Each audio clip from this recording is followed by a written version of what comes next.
Came home late, heard my name in the living room, and learned the truth they hid for years.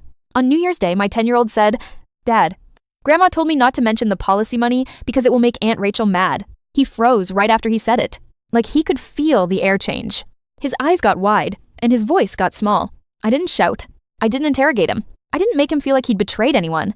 I made one small change. I opened a note on my phone titled Truth Timeline, and I typed his exact sentence word for word. Because kids don't invent phrases like policy money. They repeat them. My name is Ethan. I'm 36. I live in a Cleveland suburb where the winters are gray, the neighbors are polite, and everybody knows everybody's business, whether you want them to or not. My wife, Mariah, is 35. She's calm, practical, the kind of person who can hear bad news and immediately start making a plan. Our son, Owen, is 10. He's thoughtful, and he's the kind of kid who notices when adults are smiling too hard. And the grandma in this story is my mom, Donna. She's 62. My sister is Rachel. She's 40. And in our family, Rachel has always been the loud one, the needs help one, the one who can be messy and still be forgiven, because that's just Rachel. If I had to describe my role growing up, it would be this. I was the quiet solution. My dad died when I was 29. A heart issue. Fast. No warning that felt fair. I remember standing at the funeral and hearing people say, "He would want you all to stick together." Stick together. That sentence gets used a lot, right before someone starts asking you to accept something you shouldn't. After the funeral, my mom and Rachel handled everything. That's what they said. They handled the paperwork. They handled calls. They handled appointments. They also handled the story. The story was simple. Your dad didn't have much, my mom said. Medical bills ate it, Rachel added. There's no inheritance, they both repeated. I believed them. Not because I'm naive. Because I was grieving, and because I didn't want to be the guy who asks about money while everyone's crying. Here's what I should have noticed earlier. When a family says, "Don't worry about it," you should worry about it. Because don't worry often means don't look. New Year's Day, after Owen said policy money, I didn't call my mom immediately. I know that sounds strange, but I wanted to protect my kid from the explosion. So I kept my voice gentle. "Owen," I said, "thank you for telling me. You're not in trouble." Owen swallowed. "Am I gonna make Grandma mad?" he whispered. My chest tightened. "No," I said.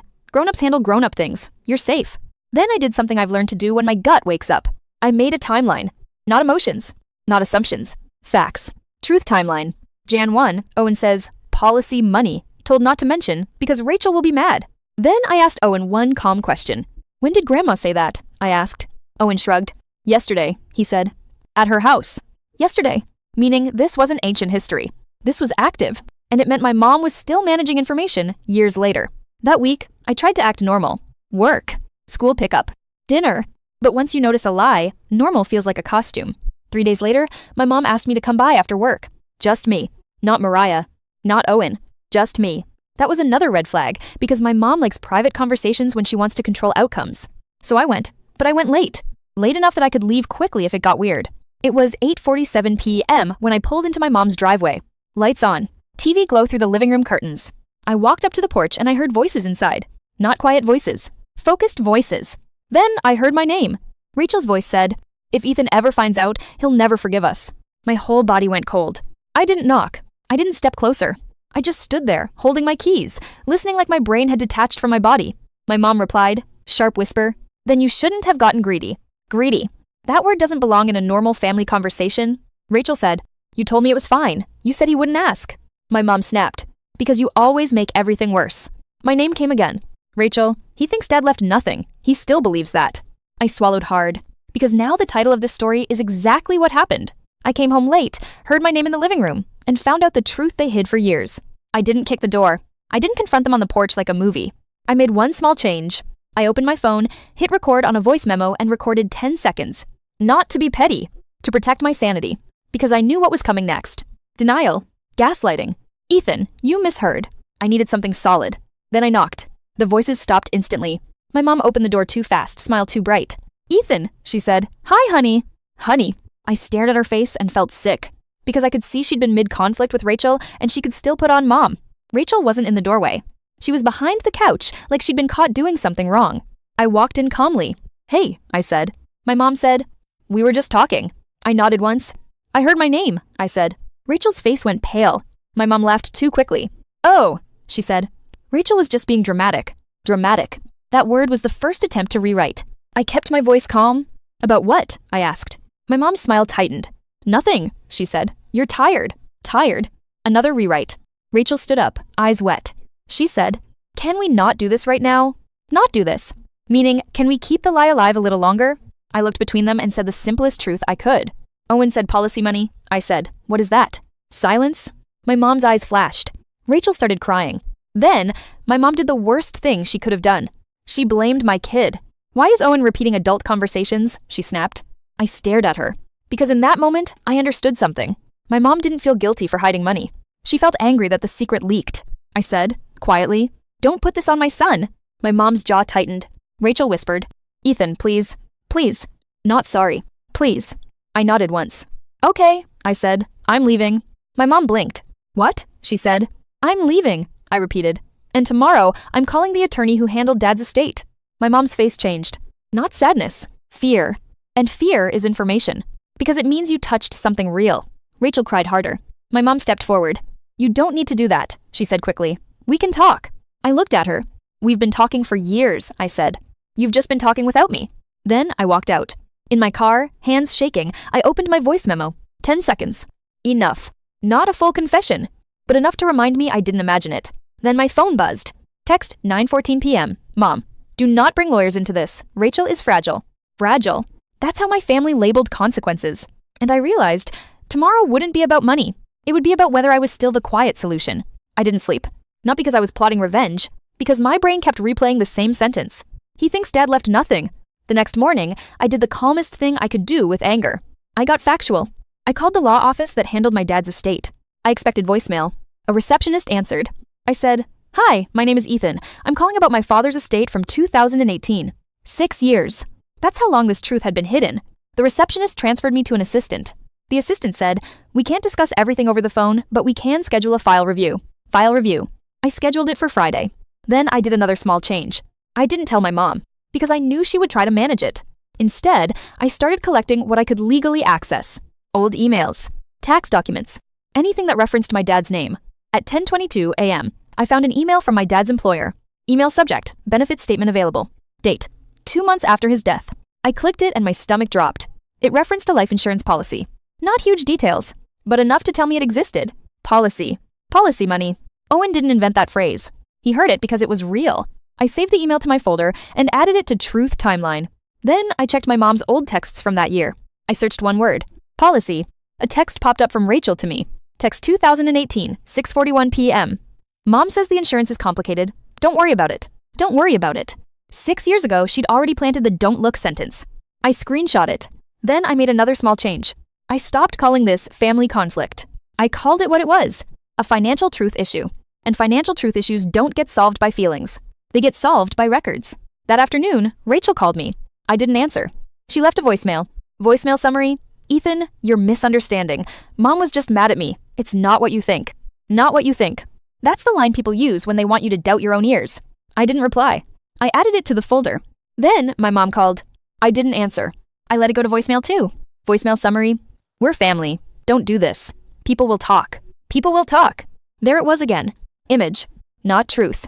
At dinner, Mariah watched my face and said, tell me everything. So I told her, Owen's phrase, the porch conversation. Greedy. Mariah didn't gasp dramatically. She just nodded slowly. Then she said one sentence. Okay, she said, we protect your mom from pressure, and we protect our family from being manipulated. Protect, not punish. That's the difference. That night, Owen asked, are we mad at Grandma? I kept it kid safe. Grandma made a grown-up mistake. I said, you're not in trouble. You did the right thing telling me. Owen nodded, but his lip trembled. Is Aunt Rachel bad? He whispered. I swallowed hard. I think Aunt Rachel made bad choices, I said, and adults have to fix adult things. Then I wrote another line in Truth Timeline.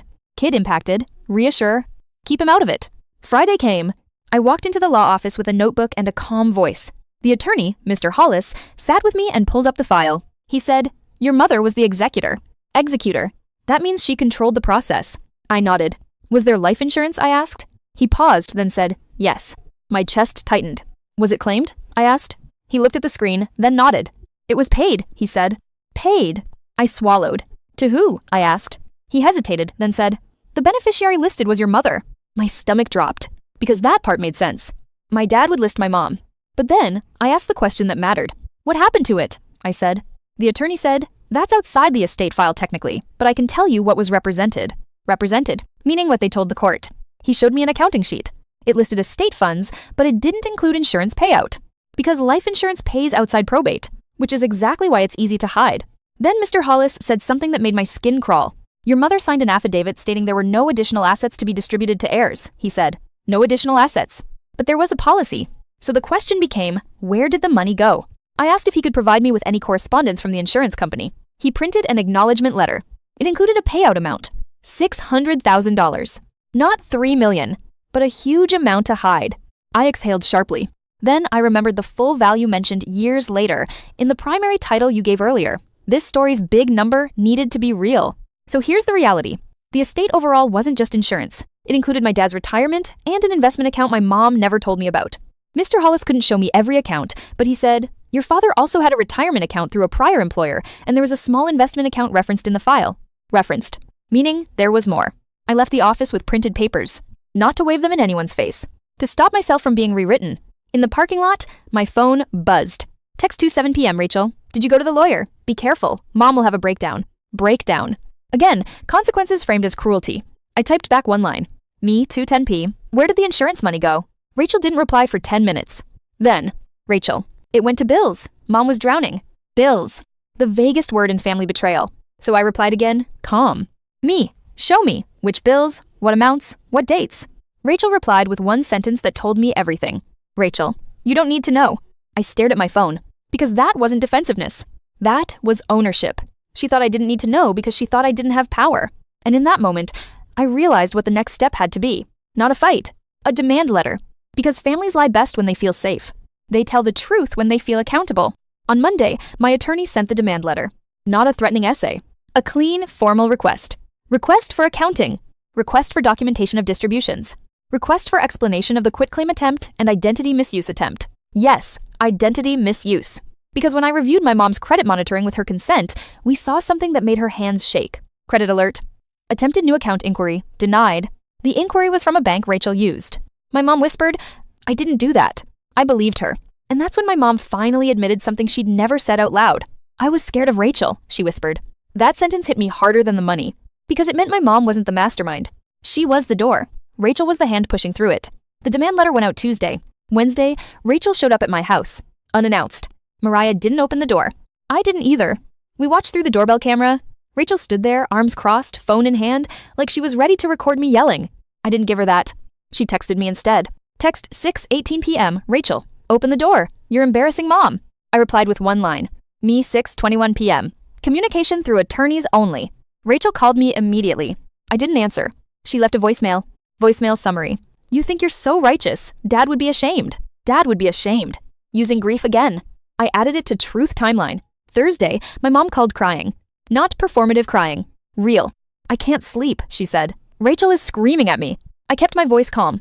Mom, I said, come stay with us for 2 nights. My mom hesitated. Then she whispered, okay. That choice mattered. Because it broke the isolation Rachel depended on. That night, my mom sat at my kitchen table and finally told me the version she'd been hiding. Not because she wanted to hide it. Because she didn't know how to stop it. She said after your dad died, Rachel said she needed help. She said she was drowning. She said she'd lose her house. My mom's voice shook. She told me if I didn't help her, she'd do something stupid. My chest tightened. That's emotional blackmail. My mom continued. So when the insurance came, she said it was family money and she needed it now. Family money. The phrase that turns theft into entitlement. I asked the question I didn't want to ask. Did you give her the money? I said. My mom nodded, eyes wet. Yes, she whispered. I gave her most of it. Most. I exhaled slowly. Did she ask you to keep it from me? I asked. My mom didn't answer right away. Then she whispered, yes. And that's when the anger finally hit. Not hot yelling anger. Cold clarity. Because it wasn't just money. It was a decision to exclude me. To let me live in a false reality. Mariah sat beside me and said quietly, we can still love your mom and demand accountability from your sister. That sentence grounded me. Because I didn't want my mom punished. I wanted the truth. And I wanted the pattern stopped, so my son doesn't grow up learning that secrets are normal. Friday, Rachel's attorney replied. They denied wrongdoing. They claimed gifts were made voluntarily. Voluntarily. But then, they made a mistake. They attached a spreadsheet. A spreadsheet of transfers. Dates. Amounts. Memo lines. And there it was. Transfer 2018, $150,000. Memo. House. Transfer 2019, $75,000. Memo. Tax. Transfer 2020, $50,000. Memo. Loan payoff. Not bills. Not food. Big chunks. It wasn't survival. It was lifestyle rescue. I added it to Truth Timeline. Then I noticed one transfer that made my stomach drop. Transfer 2021, $30,000. Memo, invest. Invest. My mom's money had been used for Rachel's investing. That's not help. That's exploitation. This is the point where people expect a screaming confrontation. But I didn't. I did the calm step. I asked my attorney to file a petition in probate court to compel accounting and investigate undue influence. Undue influence. The same phrase that shows up when someone pressures a vulnerable person. My mom was terrified. Am I going to get in trouble? She whispered. I shook my head gently. No, I said. You're going to tell the truth. That's all. The hearing date came fast. 2 weeks later. And in that time, Rachel tried her last big weapon. She tried to turn the family against me. Group chat. Aunt. Ethan, why are you attacking Rachel? She's struggling. My cousin. Bro, it's just money. Just money. People say just money when they've never been lied to. So, I sent one calm message to the whole family. I'm not discussing details. Mom was pressured. Documentation exists. Please don't involve my child. And then I muted it. Because arguing with a crowd is how you lose focus. The day before the hearing, I came home late again. Work ran long. I walked into my house and heard Mariah in the living room saying my name. Not to me. To my mom. Mariah said, Ethan doesn't need more drama. He needs the truth. My mom whispered, I know. I paused in the hallway and felt something soften. Because for the first time, I heard my name in a room. And it wasn't being used against me. It was being protected. And I knew whatever happened in court. Our home was finally on the same side. The probate hearing wasn't theatrical. It was fluorescent lights, wooden benches, and a judge who looked tired of family stories. Rachel walked in wearing a blazer like she was the victim in a business meeting. She hugged my mom dramatically in the hallway. My mom didn't hug back the same way. That tiny detail mattered, because it meant my mom wasn't under Rachel's spell anymore. In court, Rachel's attorney argued gifts. Our attorney argued pressure. And then we presented the timeline. Not a rant. Dates and transfers. The judge asked my mom directly, were you pressured? My mom's voice shook, but she said it clearly. Yes, she said. Rachel's face tightened. The judge asked, did you understand the full impact? My mom whispered, no. The judge asked, did you conceal information from your son? My mom hesitated, then said, yes. Rachel's attorney tried to object, but my mom's honesty was the most powerful thing in the room. The judge ordered a formal accounting and a repayment plan structure to be negotiated, with oversight. Oversight. That's what Rachel hated. Because without oversight, she could talk her way out of anything. Outside the courtroom, Rachel snapped at me. You did this, she hissed. I looked at her. No, I said calmly. You did. Karma didn't hit her like magic. It hit her like math. Once a repayment plan is on paper, lenders notice. Credit gets checked. Accounts get reviewed. And within a month, Rachel's bank froze one of her accounts during an investigation into an attempted account opening tied to my mom's information. She called me screaming. I didn't answer. She left a voicemail. Voicemail summary, fix this. Tell mom to stop talking. You're destroying me. Destroying me. That word is always used by people who think consequences are violence. The karma moment everyone asks about happened at a family gathering. Not a holiday. A random Sunday. Rachel tried to show up like nothing happened. She tried to play the sweet aunt. Then my aunt asked, so what's going on with the court thing? Rachel opened her mouth. And my mom said calmly, Rachel took advantage of me. The room went silent. Rachel's face went pale. Because she lost her audience. That was karma, not court. The moment people stopped pretending, Rachel tried to laugh it off. But she couldn't, because everyone had seen the spreadsheet. Numbers make it hard to charm. A year later, Rachel had to sell the house she'd been saving. The one she claimed was drowning her. She sold it because she couldn't keep up with repayment plus lifestyle. That's what greed does. It builds a life on borrowed money and borrowed silence, then collapses when silence ends. My mom moved into a smaller condo near us. Not a nursing home. Not abandonment. A safer environment where she wasn't isolated. And Owen stopped hearing, don't tell your dad. That was my real win. Final update. It's been 18 months. Rachel and I are not close. We are civil in public when necessary, but there is no trust. My mom and I are rebuilding slowly. She goes to counseling now. Not because she's broken, because she needs to learn a skill she never learned. How to tolerate someone being mad at her without folding. The repayment plan is still in progress. It's not dramatic. It's monthly. It's boring. And boring is good. Because boring means stable. The strangest part is this. Rachel still tells people she was trying to help mom. But now, she tells it to fewer people. Because once your credibility breaks, your story doesn't travel as far. That's karma too. If you're listening and you're thinking, it's just inheritance drama, I get it. But the truth is, it wasn't just money. It was a family system. It was pressure. It was secrets. It was my kid being told what he can't say. And I refuse to raise my son in a house where adults recruit children into silence. That's why I didn't scream on the porch. That's why I made the timeline. That's why I brought in structure. Because structure is what stops family patterns. Here's what we learned from this story. First, grief is when manipulators move fastest because everyone else is tired and soft. That's exactly when you need structure. Second, it's just paperwork is almost never true. Read it, slow down, ask questions. Third, if a child is being told to keep secrets from a parent, that is a major red flag. Kids should not be used as message carriers. Fourth, don't fight family narratives with emotion. Fight them with timelines, receipts, and calm boundaries.